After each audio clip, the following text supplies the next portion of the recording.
하나님 말씀 누가복음 23장 45절 성소의 휘장이 한가운데가 찢어지더라. 예수께서 큰 소리로 불러 이르시되 아버지 내 영혼을 아버지 손에 부탁하나이다 하고 이 말씀을 하신 후 숨지시니라. 아멘. 오늘 말씀은 예수님이 십자가에서 남기신 7마디의 말씀 중 마지막 말씀이에요. 그 말씀은 아버지여 내 영혼을 아버지의 손에 부탁하나이다. 이렇게 말씀을 하시고 숨을 거두시게 됩니다. 가만히 우리의 마음속에 그 예수님이 십자가에 죽으시던 그 광경을 한번 그려보세요. 온 땅과 하늘은 캄캄한 어두움이 내렸고, 그리고 예수님은 그 캄캄한 골고다 언덕에서 마지막 말씀을 쏟아 놓으시고 우리를 위해서 십자가에서 숨을 거두시게 되었습니다. 그때 이제 일어난 놀라운 일이 있었는데 성소의 휘장이 찢어지는 일이 일어났습니다. 이것을 어떤 복음서에서는 성전의 휘장이 찢어지면서 예수님이 돌아가신 것으로 나오고, 또 다른 곳에서는 예수님이 돌아가시고 나니까 성소의 휘장이 찢어지는 것으로 나타나요. 근데 이것은 아무런 모순이 없어요. 그것은 시간적으로 중요한 것이 아니라 어떤 복음서 기자는 예수님의 죽으심을 놓고 성전 휘장이 찢어지는 것을 해석하고 싶었고, 어떤 복음서 기자는 성전의 휘장이 찢어지는 것을 통해서 예수님의 죽음을 해석하고 싶었던 차이예요. 그래서 이제 첫 번째로는 그리스도께서 숨을 거두실 때 성전의 휘장이 찢어졌어요. 성전의 휘장이 찢어졌어요. 그래서 찢어진 것도 정확하게 성전 휘장 한 가운데가 찢어졌다고 나와요. 그러면 도대체 이렇게 성전의 휘장이 찢어져서 둘이 되면서 예수님은 숨을 거두셨는데 이게 무슨 의미가 있는가? 이걸 알기 위해서 여러분들에게 먼저 예루살렘 성전의 역사를 가르쳐 드려야 돼요. 그래서 한번 예루살렘 성전의 역사를 보면 성전의 역사는 크게 4기로 나뉘어져요. 제1기가 바로 솔로몬이 건축한 성전의 시대였어요. 이게 933년경에 건축이 되어서 586년에 이 성전이 바벨론에 의해서 완전히 멸파되게 됩니다. 근데 이때 지은 성전이 가장 화려했어요. 그래서 이때 이 성전을 짓는 데 들어간 금만 272톤이었어요. 요즘 한국의 금값으로 환산을 해보니까 약 50조 원어치의 금이 들어갔어요. 외국에서 탐낼 만도 했겠죠, 그죠? 그래서 그 성전은 깔끔하게 바벨론 군대에 의해서 파괴되어 버리고 맙니다. 그때 이제 그 다음에 두 번째 성전 시대가 오는데, 이때는 이제 바벨론 포로 생활 70년이 끝나고, 그리고 고레스 왕의 칙령에 의해서 수룹바벨이라는 이스라엘의 지도자가 예루살렘으로 귀환하여 성전을 짓게 되는데, 그때 이 성전을 수룹바벨 성전이라고 부릅니다. 제2 성전 시대인데, 그때는 솔로몬이 지은 성전 같이 크게 지을 수는 없었어요. 그래서 그것보다 훨씬 더 작고 초라하게 성전이 세워지게 됩니다. 그리고 결국 이 성전도 주후 70년에 로마의 디도 장군이 와서 반역을 일으키는 이스라엘 사람들을 토벌하는 과정에서 수룹바벨 성전이 있었고요. 그래서 작은 성전을 지었는데, 세 번째 성전 시대에는 헤롯 성전 시대라고 불러요. 주후 20년경에 당시 총독으로 와 있던 헤롯 대왕이 이스라엘 사람들의 환심을 사기 위해서 기존에 있었던 수룹바벨을 대폭 확장해서 아주 화려하게 성전을 지어줘요. 예수님이 계실 때에 있던 성전이 바로 이 헤롯 성전이었어요. 그러다가 이 성전은 주후 70년에 로마의 디도 장군이 와서 반역하는 이스라엘을 파멸시키기 위해 공격을 해서 돌 하나도 돌 위에 거의 남지 않을 정도로 완벽하게 파괴되었는데, 이것은 예수님의 예언대로 그대로 이루어진 것이었습니다. 그리고 이제 제4 성전 시대로 돌입하게 되는데, 이것이 바로 지금 현재의 성전인 하람 알 샤리프라고 하는 성전 시대예요. 그 후에 이제 성전이 파괴된 후 로마와 비잔틴 제국의 시대를 거쳐서 7세기에는 이슬람의 세력이 예루살렘을 완전히 지배하게 돼요. 그리고 이제 7세기 후반에는 예루살렘 성전이 있던 자리에 그걸 무너뜨려 버리고 황금 도움으로 되어 있는 그 이슬람 사원을 짓고, 또 8세기에는 알 아크샤 모스크라고 하는 그 이슬람 예배당을 짓게 됩니다. 그래서 지금까지 그런 상태로 있어요. 그래서 유대교인이나 기독교인이 그 이슬람 성전에 들어가서 개인적으로 기도하거나 개인적으로 하나님을 경배하는 것은 자유롭게 내버려 두지만, 거기서 무슨 의식을 행한다든지 뭔가 절기를 지킨다든지 하는 것은 금지되어 있어요. 그러니까 이스라엘 사람들에겐 이게 뼈 아픈 거죠. 그래서 제3의 새로운 성전 시대가 오기를 간절히 기도하면서 운동을 하는데, 이게 그 이스라엘 사람들 손으로 다시 들어갈 가능성은 지금으로서는 거의 없는 거죠. 그러면 이제 지금 성전의 휘장이 찢어졌다라고 한 이것은 헤롯 성전을 두고 한 이야기예요. 헤롯 성전이 있는데, 헤롯 성전 중에서 제일 중요한 건물이 바로 성소와 지성소가 있는 하나님의 집이었어요.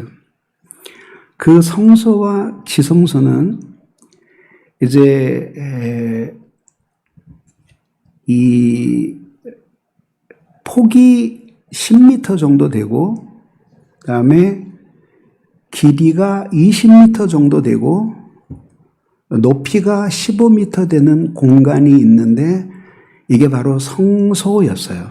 이 성소에는 제사장들만 들어갈 수가 있었고 거기서 하나님께 분향을 올리고 또 매 안식일마다 진설병을 갈아서 하나님께 올려드렸습니다. 그리고 거기서 휘장이 높이 15m, 그 다음에 폭이 10m 되는 휘장이 있었는데 그 휘장을 지나고 나면은 30평 정도 되는 성소의 크기의 절반 크기 정도 되는 지성소가 나오는데 거기는 오직 대제사장만 그것도 1년에 꼭 한 번 속죄일에만 들어가서 이스라엘의 죄를 위해서 하나님께 용서를 구하는 그 봉사를 할 수가 있었던 곳이에요. 그러면 이제 그 성소에서 밖으로 쭉 나왔다고 보면 뭐가 있느냐 하면은 이제 가장 멀리 이방인들의 뜰이 있어요. 그래서 이방인들도 거긴 올 수 있는 곳이에요. 근데 거기에 야트막한 돌담이 쌓여 있어요. 그리고 그 돌담에는 뭐라고 써 있냐면 이방인으로서 이 문을 지나는 사람은 죽음으로 그 대가를 치르게 될 것이다 라는 경고문이 붙어 있고 그 다음에 들어오게 되는데 그 들어오는 그 뜰의 이름을 여인들의 뜰이라고 불렀어요. 여기는 이스라엘 사람이면 남자든 여자든 구별하지 않고 모두 들어올 수 있는 곳이었습니다. 근데 거기서 이제 한 걸음 더 앞으로 나아가서 구리로 만든 웅장한 문이 있는데 그 문을 열고 들어가면 거기는 이스라엘의 뜰이었어요. 거기에는 물두멍과 번제단이 있었고 거기에는 여성은 출입할 수 없었고 오직 이스라엘 남자로서 의식법적으로 정결한 사람들만이 거기에 가서 제사를 드릴 수가 있었어요. 그리고 거기서 다시 앞으로 가서 금으로 만든 화려한 커다란 현관문을 열고 들어가면 거기가 바로 60평 정도 되는 크기의 성소였습니다.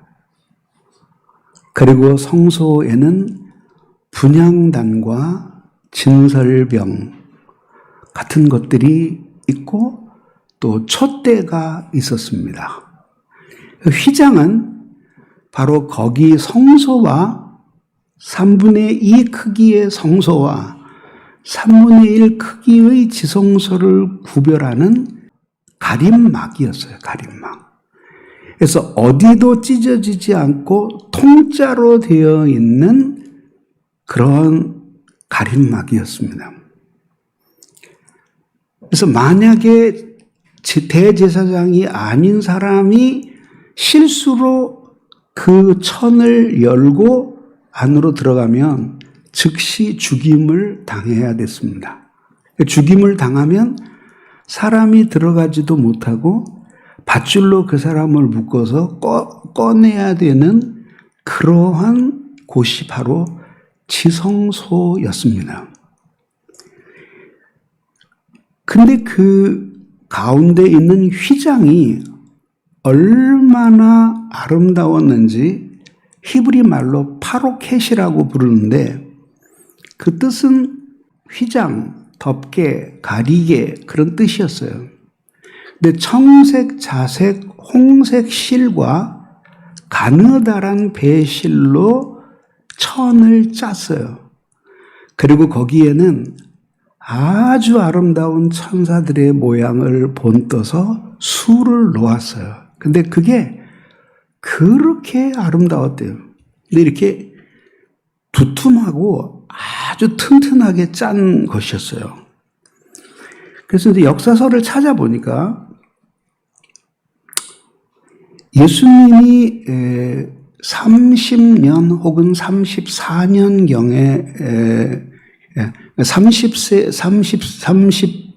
그러니까 예수님이 33년을 사시고 가셨으니까 예수님이 30년이나 34년 정도의 세상을 떠나셨는데 37년에 태어난 유대인 역사가가 있어요. 그 사람의 이름이 플라비우스 요세푸스라고 하는 사람이었어요. 이 사람이 두 권의 유명한 책을 남기는데 그 중에 한 권이 유대 전쟁사라는 책이에요.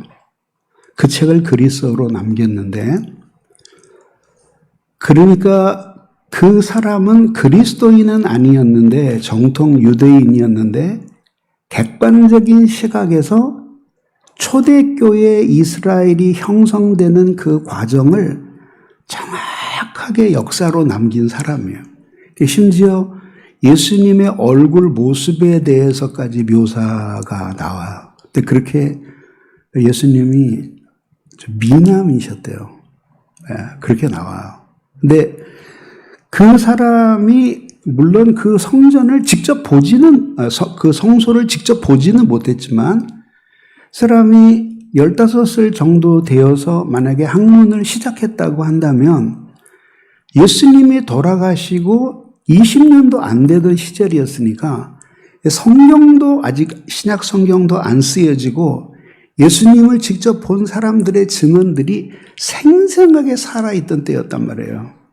그때에 성전에 자기가 유대인이니까 들어갔을 수도 있죠. 그러면서 그때 뭐라고 묘사하면 이거예요. 성전을 가리켜 설명하면서 그 구조 중에 가장 경이로운 것은 휘장의 강도였다.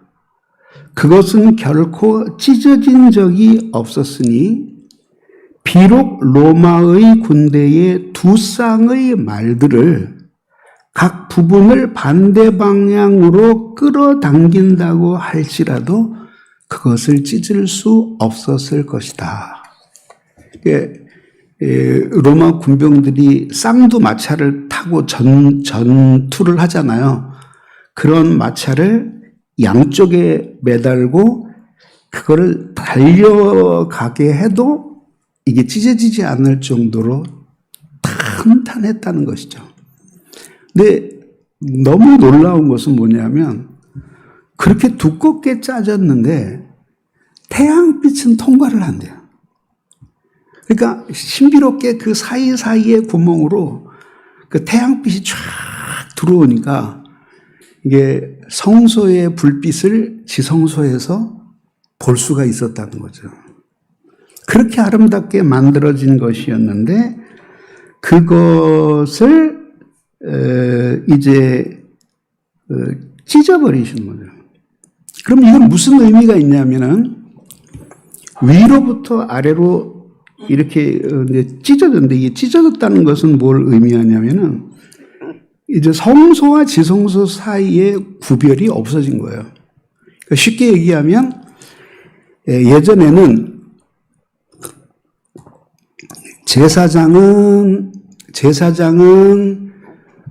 성소까지만 들어가고 대제사장은 지성소까지 들어갈 수 있었는데 이제 휘장이 찢어지고 그 공간이 열리면서 제사장이라면 누구든지 그 지성소에 가서 하나님의 임재를 맞이할 수 있게 되었다는 것이에요. 그런데 재미있는 것은 신약 시대에 와서 예수 그리스도께서 영원하신 대제사장으로서 특이하게 당신 자신을 제물로 삼아서 하나님 앞에 영원한 희생의 제사를 드리셔요. 그 희생의 제사가 바로 그리스도의 십자가의 죽음이에요. 그것을 통해서 결국 우리 모든 사람이 전부 다 이제 제사를 드릴 필요가 없는 사람이 되도록 만들어 주신 거죠. 그래서 예전에는 자기를 위해 제사 드려줄 인간 중보자, 제사장이나 대제사장이 필요했었는데 이제는 그런 거 필요 없이 누구든지 하나님을 믿는 자녀이면 그가 제사장이에요. 그래서 베드로전서 2장 9절에서 너희는 택하신 족속이요 왕같은 제사장이요 거룩한 나라요 그의 소유가 된 백성이니라고 하셨어요. 그러니까 우리가 제사장이 됐잖아요. 그걸 성소의 휘장이 찢어진 것에 대입하게 되면은 우리는 제사장이니까 성소까지 들어갈 수 있었는데 근데 그 휘장을 찢으심으로 이제 우리가 그 성소를 지나서 하나님의 거룩한 임재가 있는 지성소까지 가서 주님을 직접 만날 수가 있게 되었다는 것이에요. 그 일이 그리스도 예수의 십자가의 죽음으로써 가능하게 되었다는 것이에요. 보혈을 지나 하나님 품으로 보혈을 지나 아버지 품으로 보혈을 지나 하나님 품으로 한 걸음씩 나아가네. 그러니까 조용히 한번 머릿속에 그려봐요. 그러면은 하나님과 우리 사이에는 큰 휘장이 드리워져서 우리가 도저히 하나님을 만날 수가 없어요. 근데 예수 그리스도께서 십자가에 못 박혀 죽으시면서 그 휘장을 찢어버리셔요. 그리고 거기에 길을 내셔요. 그 길이 뭐냐면 그리스도의 피를 쏟아서 만든 핏길이에요. 이제는 예수 그리스도를 믿는 사람이면 누구든지 자기는 의롭다 이렇게 생각하는 자기 의의 신발을 벗어버리고 맨발로 그 핏길을 걸어서 한 걸음씩 한 걸음씩 한 걸음씩 걸어서 거룩하신 하나님이 계신 보좌에까지 이룰 수 있게 해주신 거예요. 그러니까 인간의 중보자가 아무것도 필요 없고 자기가 죄를 지어서 권고하면 하나님 이름을 부르면서 예수 이름을 의지하여 내가 하나님을 찾습니다. 나의 이러이러이러한 죄를 용서해 주시옵소서. 간절히 빌면 하나님이 그 피로 내 죄 씻었네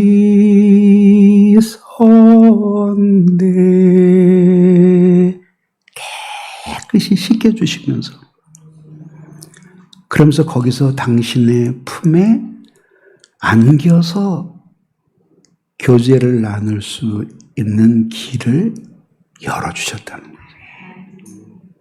놀라워요? 안 놀라워요? 놀라운 거죠. 그래서 기독교 신앙의 핵심부에는 이러한 놀라운 놀라운 사실들이 있는 거예요.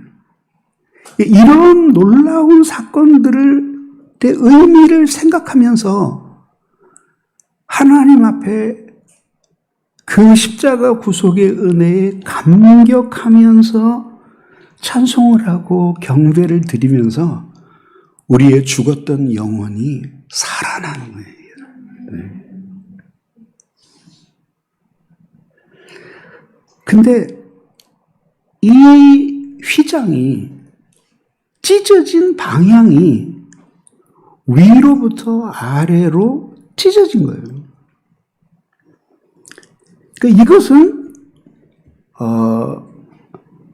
하나님께서 위로부터 아래로 행하신 구원의 역사라고 하는 것을 보여주는 것이에요. 성소의 휘장은 펄럭거리다가 강한 바람에 의해서 찢겨진 것이 아니라 하나님이 초자연적인 능력으로 위로부터 정가운데 아래로 찢어져서 둘이 되게 하셨으니 이제 그 휘장을 거두면 아무 꺼리낌이 없이 지성소로 들어갈 수 있는 길을 열어 주신 것이에요. 아담과 하와가 타락한 후 범죄한 모든 인류의 가장 큰 비극은 인간의 영혼과 하나님 사이의 생명적인 교통이 단절된 것이었어요.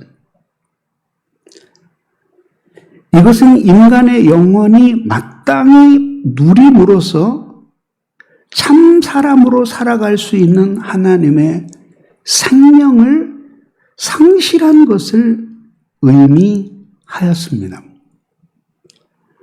로마서 3장 23절에 보면 모든 사람이 죄를 범하였음에 하나님의 영광에 이르지 못하더니라고 했는데 이르지 못했다라고 하는 그 말이 휘페룬타이라는 그리스어예요. 그러니까 이게 무슨 뜻이냐면은 모자란다 그런 뜻이에요. 그러니까 범죄하기 전에는 하나님의 영광에 다다라서 하나님의 생명과 사랑을 마음껏 받아서 누리면서 살아갈 수 있었습니다.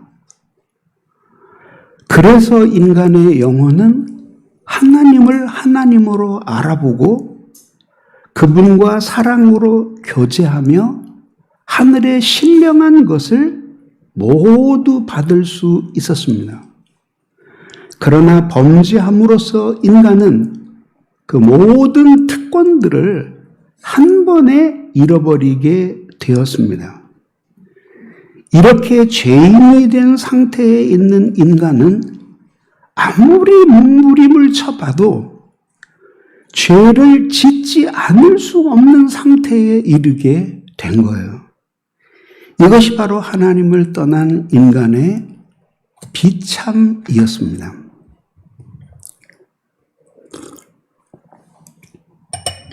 요즘도 미렵이 우리나라에서도 아주 성행해요. 나는 참 이해할 수 없는 게 이만큼 살게 되었으면 고기가 먹고 싶으면 시장에 가서 돼지고기든지 소고기든지 닭고기든지 자기들 능력에 맞게끔 사다 먹으면 되잖아요. 그걸 겨울에 특히 산에 나가 덫을 놔요. 그러면은 이 멧돼지들이 이제 서식지가 파괴되어 가지고 먹을 게 없으니까 아래로 내려오다가 거기에 걸려요. 그러면 사람이 기다렸다가 그 멧돼지를 바로 잡아오는 게 아니라 내버려 두는 거죠. 철컥하고 탁 채워낸단 말이에요. 그러니까 그 멧돼지가 벗어날 수가 없어요. 그래서 탐사팀이 가보니까 일주일, 3일 전쯤 이제 멧돼지가 죽어서 땡땡 얼어버린 거예요. 근데 멧돼지도 그렇게 크지 않은, 그저 작은 멧돼지였는데, 어린이 멧돼지죠. 걸렸는데, 얼마나 거기서 빠져나오려고 몸부림을 쳤는지, 이 발목에 뼈가 하얗게 드러났어요. 근데 눈을 보니까 눈물이 흘러서 얼어버렸어요. 근데 그런 일을 한 사람들은 감옥 보내야 되지 않아요. 인간의 심성으로, 본성으로 보더라도 그건 너무 잔인한 거 아니에요? 근데 성경이 우리에게 하나님을 떠난 우리 인간이 죄에 매여서 살아가는 삶을 그런 식으로 묘사를 한다는 거죠. 네가 아무리 몸부림쳐도 너는 거기에서 못 태어나온다. 그래서 그 덫에서 빠져나오기 위해서 미친 듯이 몸부림을 쳐서 살이 다 깎이고 마지막에는 뼈가 하얗게 깎여 나가는데도 깎여 나간 것만큼 이 족쇄는 꽉 뼈를 누르고 있는 거예요. 못 나오는 거예요. 그래서 나올 수가 없는. 이게 바로 성경이 그리고 있는, 넓게 말하면 하나님을 모르는 채 살아가는 불신자들의 모습이고, 가깝게 보면 네가 예수는 믿었지만 계속해서 똑같은 죄로 범죄하고 똑같은 죄로 죄를 지으면서 그 죄를 사랑하고 살아가는 그 모습이 바로 그거라는 거예요. 그래서 존 오웬 목사라고 하는 17세기의 위대한 청교도가 그런 이야기를 해요. 그리스도인이 되었는데도 특정한 죄에 빠져서 도저히 헤어나오지를 못하는 거예요. 그 사람 마음속에는 성령님이 계셔요. 하나님의 자녀야. 그러니까 그렇게 하면 안 된다는 걸 알아. 그리고 자기도 안 그러고 싶어. 근데 안 그럴 수가 없는 필연성이 그 사람 속에서 작용을 하면서 움직이는 거예요. 이거를 성경이 그리스도인이 받는 죄의 지배라고 하는 거예요. 은혜가 없어도 교회 갈 수 있어요. 가정 평화를 위해서 습관적으로, 또 내가 집사이고 권사이고 장로이기 때문에 교회 안 나갈 수가 없고, 그런 죄에 깊이 빠져 있다면은 회개하고 진심으로 하나님의 도움을 구하면 하나님이 놀라운 방법으로 도와주셔요. 그게 뭐냐면 찢어진 휘장 사이에서 만나는 하나님의 임재예요. 예를 들어 볼게요.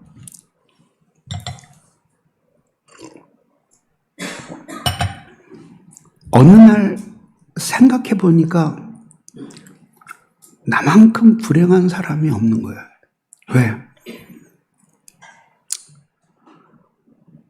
예수를 믿고 이제껏 살아왔는데 나는 가정도 행복하지 않고,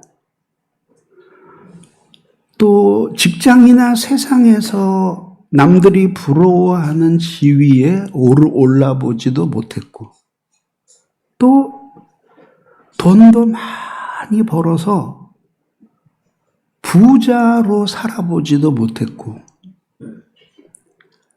아침에도 자식들이라고 길러놨더니 엄마 마음만 상하게 하는 말들만 쏟아놔요. 그러니까 보니까 내가 이렇게 애를 쓰면서 살아왔는데 나는 혼자 왜 이렇게 외로운가? 그리고 그러다 보니까 남편도 별로 마음에 안 들어요. 그리고 자기가 이렇게 산들 무슨 삶의 보람이 있을까 하는 생각이 확 밀려 들어와요. 그때 눈물이 나는 거예요. 그건 세상에 대한 서글픔의 눈물이에요. 그러면서 어떤 마음이 드냐면 주님 어서 오셔서 나를 데려가셨으면 참 좋겠다 생각이 들어요. 근데 그런 말은 함부로 하는 게 아니에요. 그는 그렇게 말하는 자신은 나는 이 세상에 대해서 애착이 없을 정도로 하늘나라를 그리워합니다라는 뜻으로 이야기할지 모르지만 하나님 보시기에는 패배자의 넋두리로 보이는 거예요. 왜? 데려가시고 안 데려가시는 거는 하나님 소관사항이에요. 우리는 아직 주시지도 않은 죽음의 영향을 받아서는 안 돼요. 그래서 살아있게 하시는 동안은 열심히 하나님을 위해 살아야 되는 거예요. 근데 이제 그 자매님처럼 그렇게 깊은 낙담에 들게 돼요. 근데 있으니까 더 괴로워서 견딜 수가 없는 거예요. 그러니까 할 수 없이 이제 저녁 먹고 답답한 김에 산책이나 해야지. 그리고 걸어 나오다가 결국 마지막에 발길이 돌아가는 곳은 교회당이었어요. 예배당에 가서 엎드려요. 그리고 하나님, 처음에는 이제 신세한탄을 해요. 하나님, 도대체 내가 이 나이가 먹도록 살았는데 좋은 꼴 본 적이 별로 없고 지금도 행복하지 않고 무슨 애들이 자녀는 여호와의 기업이라 그랬는데 여호와의 기업이 왜 이렇게 고달퍼요? 고달프기만 한 거예요. 그러니까 나중에는 자기가 너무 서러워서 자기 서름에 눈물을 쏟아요. 그러면서 이제 기도의 문이 열리기 시작하면서 기도를 하는 거예요. 간절히.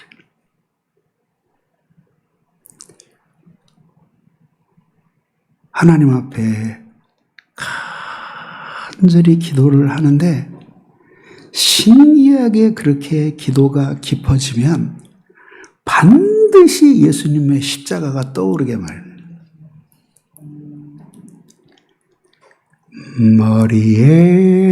머리에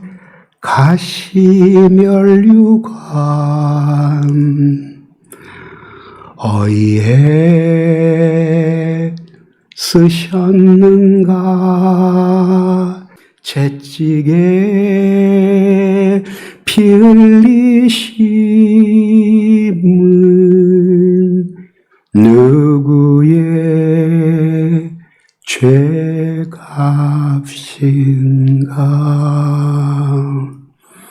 마지막 피 한 방울 날 위해 흘리셨네. 그러면서 예수님이 나를 위해 십자가에 못 박혀 죽으신 그 고통이 내 마음속에 그대로 전달이 되는 거예요. 처음에는 내가 불쌍해서 눈물이 흐르기 시작했는데 기도가 깊어지고 나니까 내가 불쌍한 게 아니라 우리 예수 그리스도께서 당하신 고난이 너무 마음 아픈 거예요. 나의 죄 때문에 이렇게 죽으셨구나. 그러면서 하나님이 내게 주신 복은 기억도 안 하고 하나님 앞에 불평하고 원망했던 죄를 회개하게 돼요. 그때 그렇게 한두 시간 기도를 하고 나니까 기도가 끝났을 때에는 뭔가 새로운 기쁨과 사랑과 은혜 같은 게 확 밀려오면서 아니 내 나이에 상당히 많은 친구들은 남편이 벌써 죽어서 과부가 되었는데 그래도 살아있으니 같이 식탁을 나눌 수 있으니 얼마나 감사한가. 다른 집 애들은 예수 안 믿고 불교 신자한테 장가를 가겠다고 해가지고 가정을 다 뒤집어 놓는데 그래도 예수 믿는 며느리 만나서 교회 다니니 얼마나 감사한가. 가만히 생각해 보니까 자기도 아픈데도 별로 없는 거예요. 아픈 건 마음이지 몸은 썽썽해요. 그러고 보니까 너무나 하나님의 은혜에 감사한 거예요. 그렇게 바뀌어진 마음이 무엇 때문에 바뀌어진 거냐면 하늘의 생명과 사랑이 부어져서 바뀐 마음이 된 거예요. 여러분 잊지 마십시오. 어차피 이 세상은 우리 원하는 대로 흘러가지 않아요. 성경을 보든지 일반 은총의 차원에서 보든지 인생이라고 하는 것은 끝없는 고통의 바다를 항해하는 것이에요. 그래서 태평한 날만 바라면은 그 항해를 계속할 수가 없어요. 그래서 좀 슬프고 괴로운 일이 일어나면 이게 인생의 본 모습이다 생각을 하고 뜻밖의 너무 좋고 기쁜 일이 생기면 야, 이것은 내 인생의 보너스구나. 하나님이 나를 이렇게 사랑하셔서 은혜를 주시는구나 하고 감사하면서 살면은 그 쓸데없이 하나님 데려갈 생각도 안 하는데 죽었으면 좋겠다는 이야기나 하고 또 그런 사람이 죽었으면 좋겠다 그러고 집에 가서는 꼭 영양제 먹어요. 꼬박꼬박 챙겨서. 그게 인간이에요. 하나님이 형소의 휘장을 위로부터 아래로 찢어 놓으신 것은 그렇게 하나님 아버지께로 나아가서 그분을 직접 대면하여 그런 사랑과 생명을 충만하게 받으라고 하나님이 그런 은혜를 주시는 거예요. 이게 하나님 안에 있는 그리스도인이 누릴 수 있는 최고의 행복인 거예요. 그거를 가지고 살아가면 나쁜 일을 만나도 그 생명과 사랑 때문에 좋은 걸로 바뀌어요. 예수 잘 믿지를 않으면 좋은 일이 생기면 그것 때문에 나빠져요.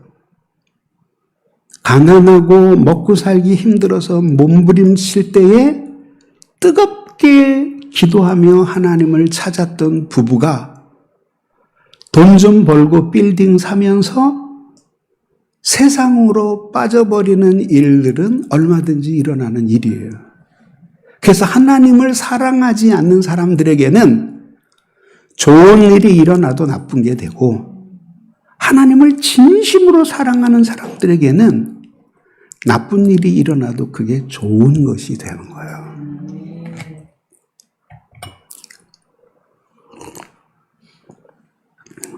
외국으로 출장을 가게 되었어요. 근데 제가 타고 있고 그 앞에는 선교사님이 운전을 하고 그리고 앞자리에는 교회의 어느 집사님이 하고 있고 옆엔 또 동석자가 한 사람 있고 그랬어요. 근데 이제 선교사하고 둘이서 대화를 나누는 거예요. 나는 이제 뒤에서 자는 척하고 이렇게 있는데 이분은 맨바닥에서 자수성가를 한 사람이에요. 근데 큰 회사의 CEO고 나이도 딱 50밖에 안 됐어요. 자신만만하죠. 근데 아들이 둘이 있어요. 근데 이제 뭐 경제적인 여유도 있고 사회적으로 성공한 거죠. 근데 자기는 자기 아이들한테 너무너무 물려주고 싶은 게 있다는 거예요. 그래서 선교사님이 그게 뭡니까? 그랬더니 애들이 너무 나약해서 걱정이래요. 왜냐하면 얘네들이 나가서 살아가야 할 세상은 약육 강식의 시대인데 맨 땅에 헤딩을 하고 살아가야 되는 시기인데 저렇게 연약하게 살아서 어떻게 이 세상을 이겨나갈고 하는 생각이 든다는 거예요. 그래서 자기는 애들이 대학 들어가면서 너희는 이제부터 자립해라. 그것이 너희 자신을 강하게 기르는 길이다. 그래서 좀처럼 자기는 아이들에게 돈도 안 주고 그리고 아이들을 강하게 스파르타식으로 길러서 그게 뭐냐고 야단을 치면서 길러서 강인한 사람으로 만들고 싶다는 거예요.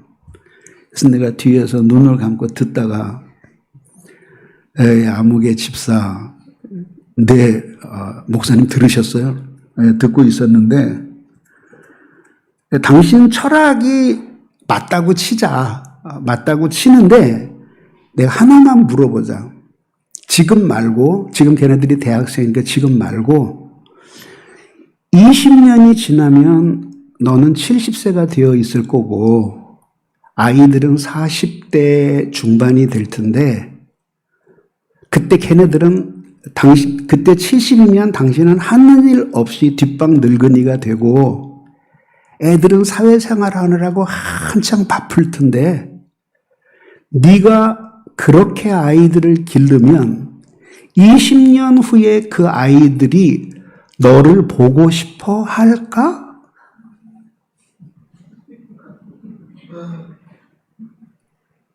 그랬더니 이 똑똑한 사람이 얼어버렸어요. 대답을 할 수가 없는 거예요. 대답할 필요 없어. 걔네들 40대 중반에 너 전혀 안 보고 싶어 해.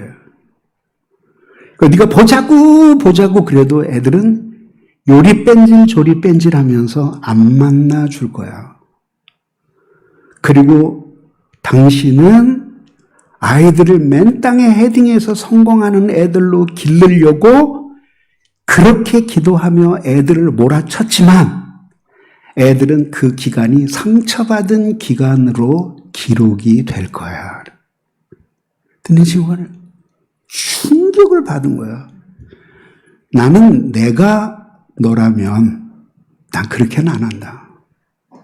모아놓고 얘들아 아빠는 집안도 별 볼 일 없고 가진 것도 없어서 맨 땅에 헤딩하면서 맨바닥에 피를 흘리면서 내가 평생을 살아왔다. 그래서 이 자리에 오르게 되었다. 사랑하는 아들들아, 너희들은 하지 마라.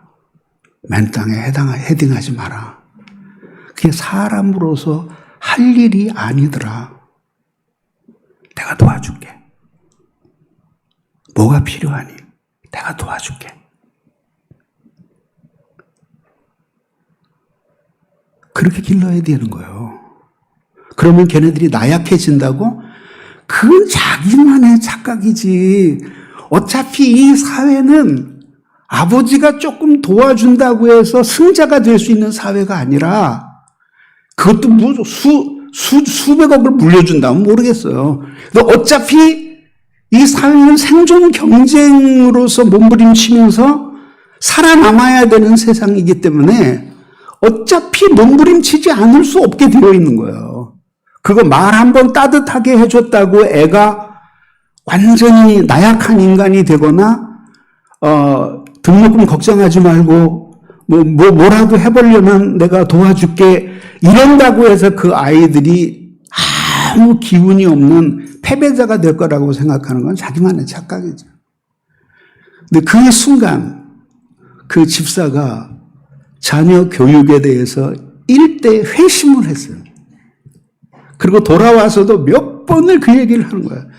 목사님, 그때 영국에서 그때 자동차 뒤에서 하셨던 그 말씀이 제 인생에는 내 머리통을 쇠망치로 두들겨 맞는 것 같은 커다란 충격이었습니다. 그래서 가서 길게 길러내요. 근데 그렇게 자녀들을 그렇게 길러내려면 엄마 아빠 속에 뭐가 있어야 돼요? 하나님의 생명과 사랑이 있어야 됩니다.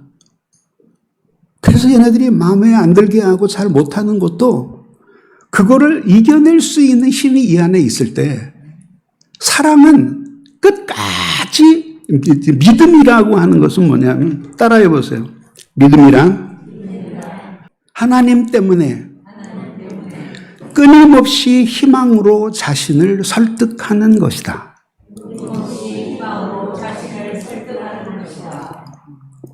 믿음이 어려운 게 아니에요. 하나님이 계시기 때문에 희망이 있다고 생각하며 자신을 계속해서 설득하는 거예요. 믿음이 없는 사람은 그걸 못해요. 그러니까 어느 한순간에 딱 생을 포기하고 싶은 마음이 드는 거예요. 근데 믿음이 있는 사람은 끊임없이 자신을 희망으로 설득하는 거예요. 그럼 그것이 믿음인 거예요. 진정으로 믿음이 있는 사람은 비관주의자도 아니고 낙관주의자도 아니에요. 그는 현실주의자예요. 현실에 뿌리를 내리는 영성을 가진 사람이란 말이에요. 근데 그런 하나님을 직접 대면해서 간절히 기도하고 말씀의 은혜를 받으면 그렇게 인생이 바뀔 수 있는 힘을 하나님이 주시는 것이에요. 그런 시대가 이제는 제사 없이, 제사장의 도움 없이, 그리고 이스라엘의 뜰에서 하나님의 은혜를 사람들로부터 전해 듣는 것이 아니라 성소를 지나 휘장을 지나 지성소 속에 들어가서 언제든지 그 하나님과 교제하면서 살 수 있게 해주신 것이에요. 이게 바로 성소의 휘상이 찢어진 사건이에요. 마지막으로 두 번째, 영혼을 아버지께 부탁하셨습니다. 이것이 죽으시면서 예수 그리스도께서 마지막으로 하신 말씀입니다. 이제 우리를 위한 구원 사역도 모두 끝났고 세상에서 사랑하던 모친 마리아 그리고 어여쁜 제자 요한과도 헤어지셔야 했습니다. 이제 숨을 거두시면서 보시는 광경은 인간의 육신을 입으신 채 보는 마지막 풍경이었습니다. 그리고 마지막 남은 것은 자신의 영혼 하나밖에 없었습니다. 인간 영혼의 죽음은 하나님을 버렸기 때문에 찾아왔고, 인간 육신의 죽음은 영혼이 육신을 버렸기 때문에 찾아오는 죽음이에요. 전자는 인간이 원해서 그렇게 한 거지만 후자는 인간이 원하지 않아도 때가 되면 영혼이 육신을 버리는 때가 와요. 그런데 예수 그리스도의 영혼은 우리와는 달리 죄 없이 육체를 버리셔야 했습니다. 이는 죄로 말미암아 멸망에 처할 우리 인간을 구원하시기 위해서였습니다. 그래서 예수님은 비록 지옥을 넘나드는 지독한 고통을 느끼시면서 엘리 엘리 라마 사박다니 나의 하나님 어찌하여 나를 버리셨사옵나이까 라고 울부짖으면서 아파하셨지만 그것은 예수님의 인성이고 예수님의 신성으로서는 하나님 앞에 버림받으신 적이 없었던 것입니다.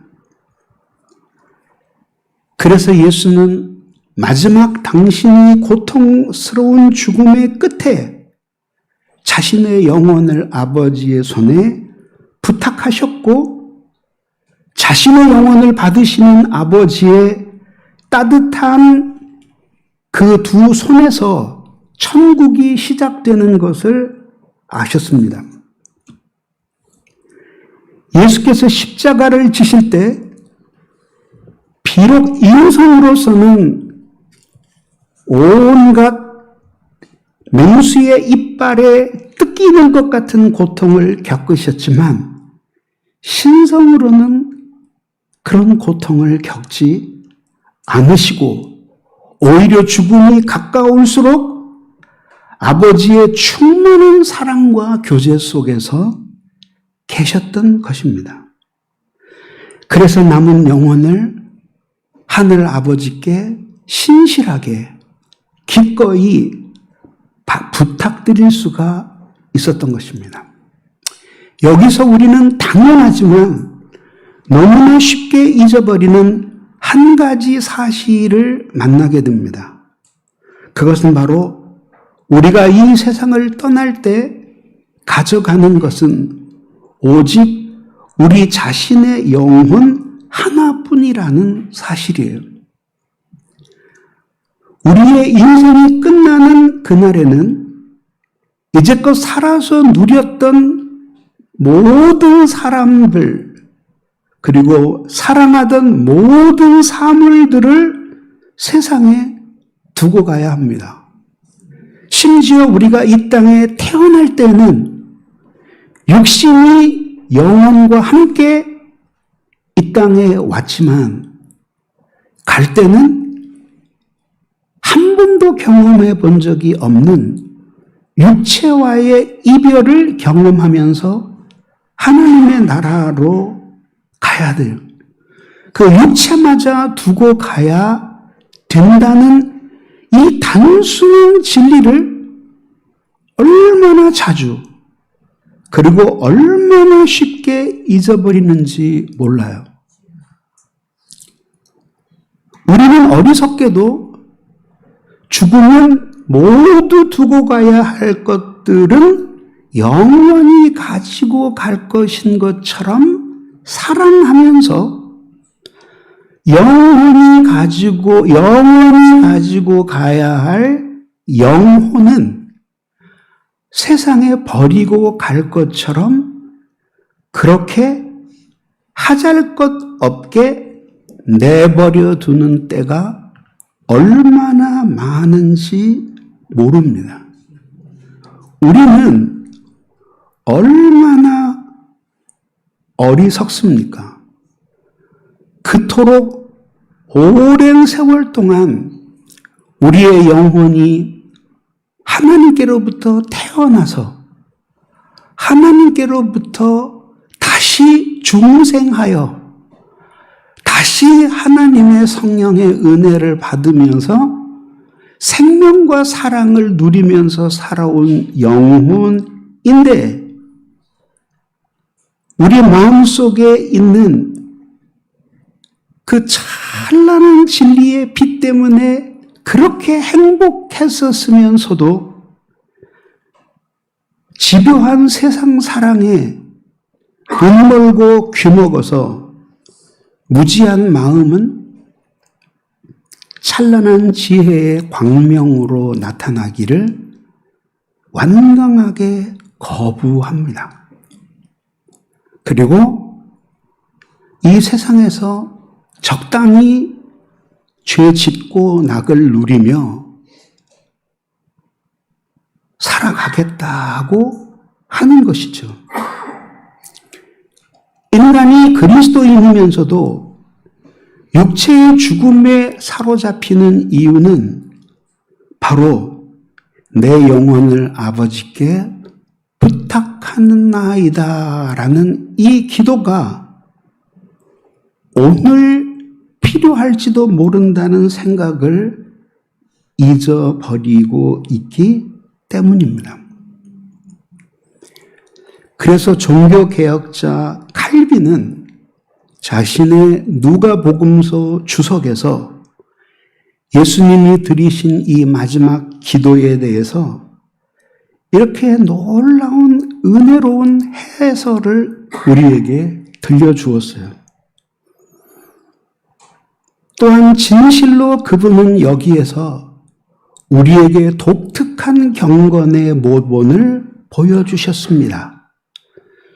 죽어가시는 동안 자신의 영혼을 아버지의 보호에 맡기셨으니 삶으로서 우리에게 어떻게 살아가야 할지를 일평생 가르치시는 그분이 죽으실 때는 우리가 어떻게 죽어야 되는지를 당신의 목소리로 가르쳐 주셨습니다.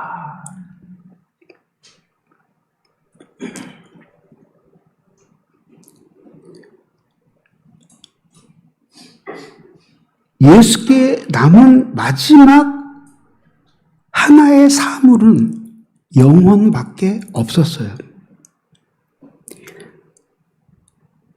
하나님께 버림받는 것 같은 위로의 단절도 경험하셨지만 예수님은 하나님과 한 번도 떨어져 본 적이 없으신 분이었어요.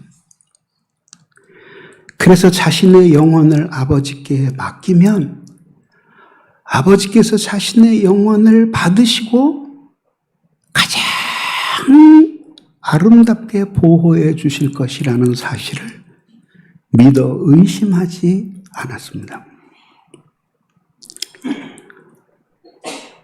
죽음을 앞둔 예수 그리스도께는 당신이 십자가를 지고 죽으실 때까지 섬기셨던 이 세상은 타향과 같고 천국은 고향과 같았을 것입니다. 그분의 일생은 자신을 모두 쏟아서 바친 액체의 생애였습니다.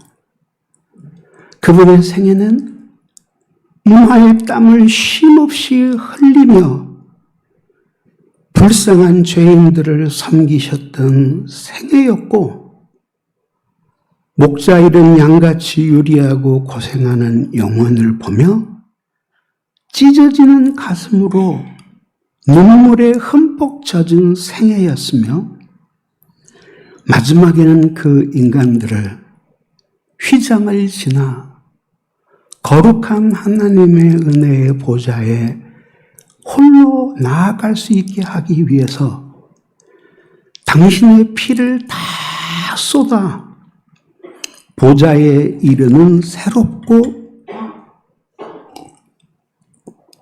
산 길을 열어주신 생애였습니다. 그래서 그리스도인의 가장 큰 의무는 예수님을 많이 생각하는 거예요.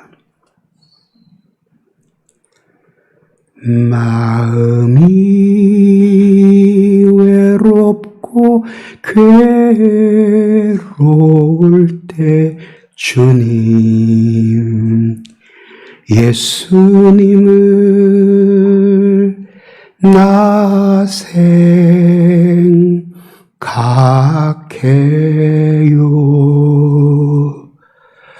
머리 둘 곳조차 없으시던 혼자 기도하시던 주님 생각해요.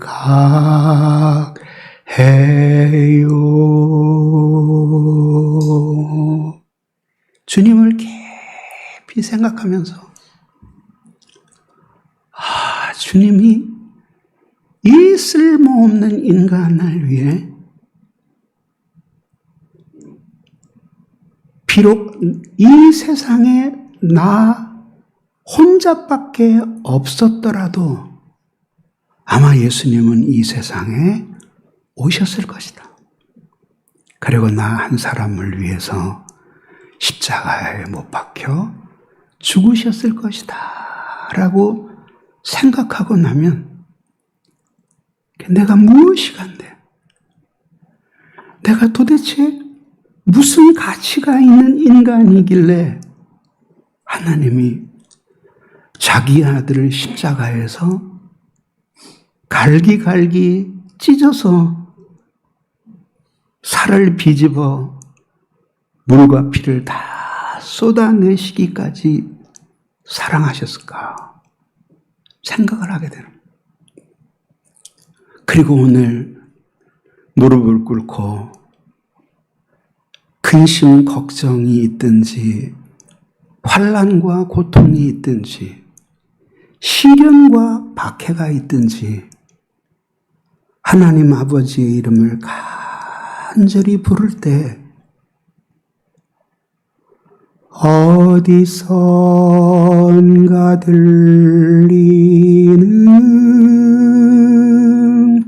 주님의 음성 너는 내 것이라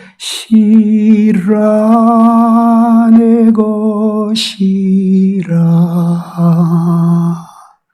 그러면서 하나님이 나 같은 이 미천한 죄인을 이렇게 사랑해 주셨구나. 그러면서 이렇게 커 보이던 세상이 이렇게 작아 보이고 작아 보이던 예수는 이렇게 크게 보이는 거예요. 그래서 예수를 위해 다시 한번 그리스도의 십자가를 생각하면서 교회 안에 남겨진 그리스도의 고난을 짊어지고 예수를 따라갈 마음이 생겨나는 것입니다. 비록 믿음이 연약해서 잠시 죄에 빠지고 게을러서 은혜에서 한동안 미끄러졌다고 할지라도 예수님께서는 다시 한번 우리에게 당신을 찾으면서 살아갈 수 있는 놀라운 힘을 주시는 것입니다. 바로 이런 생명과 사랑을 거룩하신 하나님 아버지께 직접 받게 하시기 위해서 예수 그리스도께서 당신의 몸을 찢으심으로 휘장을 갈라지게 하셨고 그 휘장을 지나 보좌에 이르는 새롭고 산 핏길을 걸어서 우리 하나님을 만나게 해주셨으니 살아있는 동안 이 십자가의 은혜를 최대한 많이 누려서 그 생명과 사랑으로 이 세상을 넉넉히 이기면서 살아가는 성도들이 되기를 주님의 이름으로 축원합니다.